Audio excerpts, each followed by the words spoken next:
Hello, and welcome to the 7th episode of Autopsy of a Writer. As always, I am your host, Brad Mitzelfeld. I apologize for missing a couple of episodes there. It's been pretty busy around here, and I just didn't have time to write and record this episode. I had to keep up with work on Book 3, after all.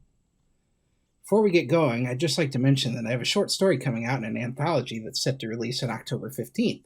The anthology is called Little Girl Lost, 13 Tales of Youth Disrupted.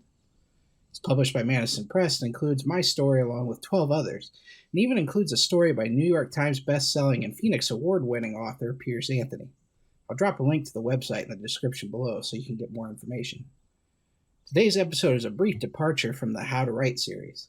I thought it might be nice to discuss something a little different. In this particular case, I want to discuss Star Wars again.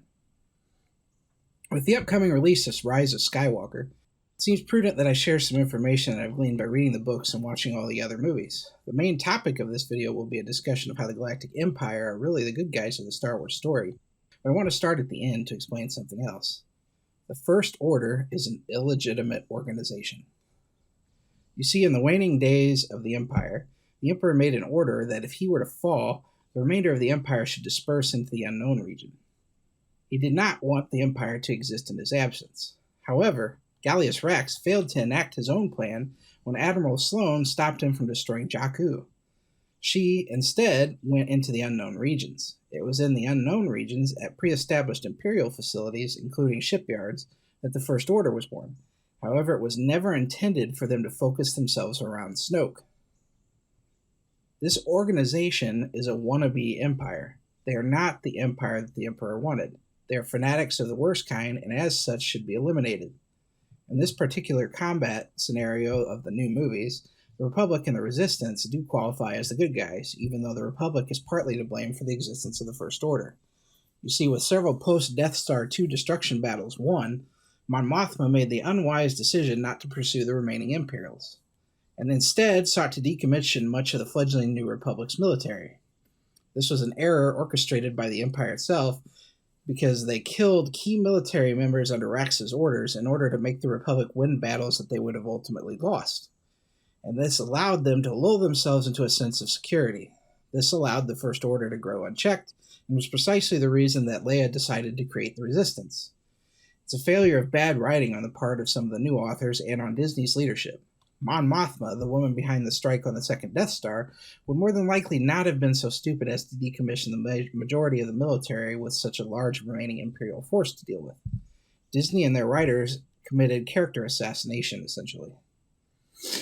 Not that that's uncommon, considering what they did to Luke Skywalker. Hopefully that will at least clear up people's understanding of how the First Order came to be and why there was a need for a resistance movement. As for the actual Galactic Empire and why they were good guys of the story, you have to dive deeper than what you see in the movies. Reading the Thrawn books and the young adult novel Lost Stars, we were able to discern several things about the Empire that the movies did not show. The one thing we do know from the movies is that the Empire is the legitimate galactic government and that the Rebellion is a terrorist organization. Sheev Palpatine may not be the best of people, in fact he is far from it, but he worked his way into the system utilizing legitimate means with subtle manipulation that got him where he was, such as getting Jar Jar Binks to call for a vote of no confidence. Regardless of what anyone thinks, he gained power legitimately. Now let me be clear, not everything the Empire did was good. As with all governments, there are failures and bad seeds. The destruction of Alderaan was completely unnecessary, as exhibited with the power displays in Rogue One. There was also the blatant xenophobia, but there's more to that as well. You see, the xenophobia exhibited by the Empire was not a product of the Emperor's teaching, but a product of the core worlds. The rich and wealthy humans lived in the core, and they looked down upon aliens. Core world Imperials were responsible for the reputation of believing humanity was better than other races. Imperials from non-core worlds, as seen in the Thrawn novels, did not harbor such feelings. Even the Emperor himself did not, as he accepted Thrawn and created the Grand Admiral role for Thrawn and valued him greatly. Thrawn saw the Empire as the best defense for a great threat that loomed in the unknown regions. They had organization and structure that wanted to enact galactic peace through the use of military force. I know the Empire are often called space Nazis, but given the knowledge that the majority of the Imperial forces were not actually racist, This sort of military expansion was not a Nazi practice, just a simple military one brought out of an understanding that as long as other militaries oppose you, there can be no actual peace. It's a peace through law and order doctrine. It didn't work, but the ultimate goal of the empire was indeed peace. On the other hand, the rebels wanted to return to the corrupt old ways of the Republic. The Republic had been greatly influenced by the Jedi controlled. The same Jedi responsible for the creation of the Sith because they were unwilling to allow people to explore the Force in depth. You see, the Jedi had fought a war against those who wanted to study all sides of the Force and nearly wiped out all of the Dark Jedi. Those remaining had ended up on Korriban, where they met the Sith species, and thus the Sith were born as what we know them in the movies. The Jedi created their enemy out of intolerance. These same Jedi would manipulate the Republic into war after war with the Sith, ultimately leading to the genocide of the entire Sith species. So, the ones that exhibited the typical fascist Nazi tendencies were in fact the Jedi and not the Sith. Jedi were not the good guys. Some of them, perhaps, were better than others, but they ultimately sought power as a way to use it to control others and then hid it behind the facade of peace and tranquility. Palpatine was correct that the Jedi Order had become corrupted. That corrupt Jedi Order in part birthed the Rebellion, the same rebellion that murdered people at a whim to stop information getting out, as we saw in Rogue One, and the same rebellion that sought to kill and succeeded in killing Galen Orso despite the fact he was secretly helping them. Even the existence of the Death Star was to serve as a deterrent. Thrawn wisely pointed out that it was a waste of resources and that if they'd continued its TIE Defender program, they would have been more successful and ultimately defeated the rebellion.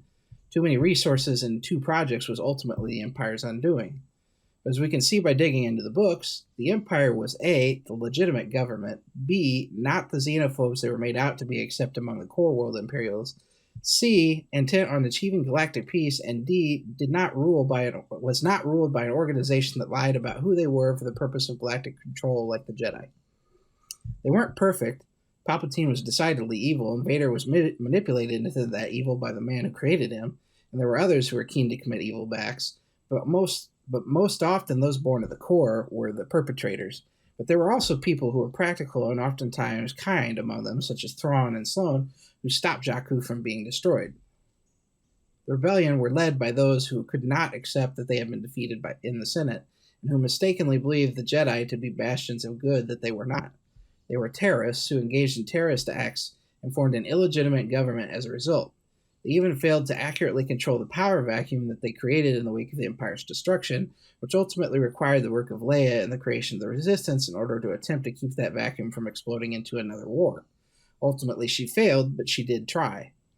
Disney's Star Wars story, with the exception of the Thrawn storyline and the tale told in Rogue One, has been a mess of retconning of character and even creation of characters that have served no purpose, such as Snoke. If he hadn't existed, the First Order wouldn't have changed at all from what we know them as. It's still Star Wars, and I'll keep watching it, but it just feels like they don't understand what Star Wars is, and now we have a pitiful and pathetic false empire fighting against yet another version of the rebellion, except the new version of the rebellion is more legitimate than the old one, and the fake empire is less legitimate than the old one. Well, that about covers it. The next video is going to be a new entry in the How to Write series about outlining or pantsing your story, since we've already covered concept, world building, and character. Time to flesh out those concepts, or not, up to you. Don't forget to hit that subscribe button and then hit the bell so you get notified when I upload new videos. Also hit that thumbs up button so I know you like the video, and drop a comment below if you want more information. Hope you all have a nice day, and remember,